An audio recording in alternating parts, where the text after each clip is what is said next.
कुछ लोग हमेशा ही खबरों में रहते हैं। वो जो कुछ भी करते हैं वो अपने आप में खबर होती है। दुनिया के सबसे अमीर आदमी एलन मस्क भी ऐसे ही हैं। स्पेसएक्स, टेस्ला जैसे सक्सेसफुल बिजनेसेस चलाने के बाद उनकी माइक्रो ब्लॉगिंग साइट ट्विटर को खरीदने की जिद ने कई दिनों तक सुर्खियां बटोरी थी, लेकिन अब फाइनली उन्होंने ट्विटर को खरीद लिया है। साथ ही साथ उन्होंने कुछ ऐसा कर दिया है जिससे कि भारत में काफी खलबली मच गई है।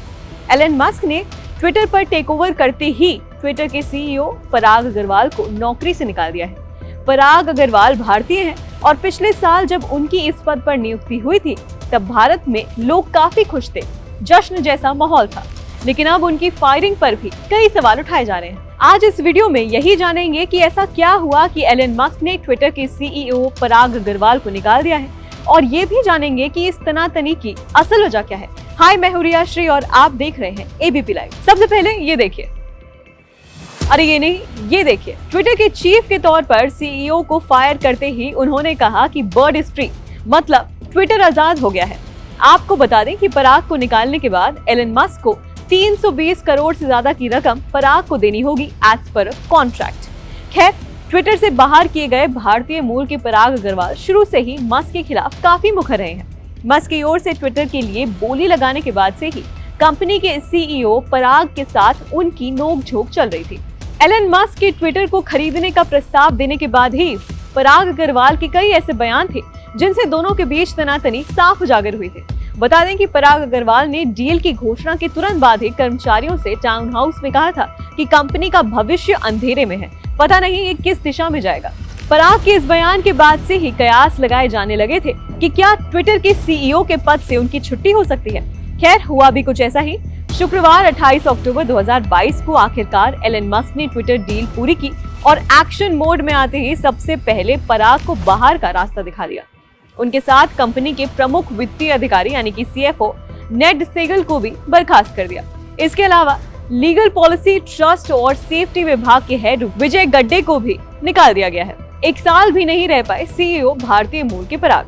बीते साल दिसंबर 2021 में ही पराग ट्विटर के सीईओ बने थे। अग्रवाल ने करीब 10 साल पहले सॉफ्टवेयर इंजीनियर के तौर पर ट्विटर ज्वाइन किया था और 2017 में वो कंपनी के चीफ टेक्नोलॉजी ऑफिसर बन गए थे। इसके बाद जैक डोर्सी के इस्तीफे के बाद भी पराग अग्रवाल को कंपनी के सीईओ के पद पर नियुक्त कर दिया गया था। लेकिन उनके सीईओ बनते ही एलन मस्क ने ट्विटर को खरीदने का ऐलान कर दिया और एक साल के भीतर ही पराग अग्रवाल की कंपनी से छुट्टी हो गई। मस्क ने लगाया ये बड़ा आरोप। एलन मस्क की ओर से ट्विटर डील को कैंसिल करने के ऐलान के बाद भी पराग अग्रवाल खुलकर सामने आए थे और उन्होंने उन पर तंज कसे थे। वहीं ट्विटर के नए बॉस बने एलन मस्क ने सोशल मीडिया प्लेटफॉर्म पर फेक अकाउंट की संख्या को लेकर पराग अग्रवाल समेत अन्य वरिष्ठ अधिकारियों और ट्विटर के निवेशकों को गुमराह करने का आरोप लगाया था। मस्क के पास 27 अक्टूबर 2022 तक $44 अरब में ट्विटर को खरीदने या कोर्ट ट्रायल का सामना करने की डेडलाइन थी। ट्विटर डील में आए थे कई उतार चढ़ाव। एक टाइमलाइन पर नजर डाल लेते हैं। 4 अप्रैल 2022 इस दिन मस्क ने ट्विटर में 9.2% की हिस्सेदारी खरीदी और कंपनी के सबसे बड़े शेयर होल्डर बन गए।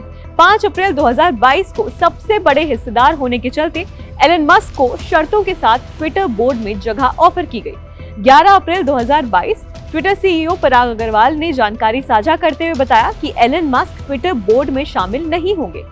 13 अप्रैल 2022 एलन मस्क ने ट्विटर को खरीदने के लिए बोर्ड को लेटर लिखकर $44 अरब का ऑफर दिया। 15 अप्रैल 2022 मस्क द्वारा ट्विटर के टेक ओवर से बचने के लिए कंपनी ने पॉइजन पिल का ऐलान किया। 8 जुलाई 2022 मस्क ने स्पैम बोट्स की सही जानकारी न देने की बात कही और डील तोड़ने का ऐलान कर दिया। 12 जुलाई 2022 डील से पीछे हटने पर ट्विटर ने एलन मस्क के खिलाफ डेलावेयर कोर्ट में अपील की।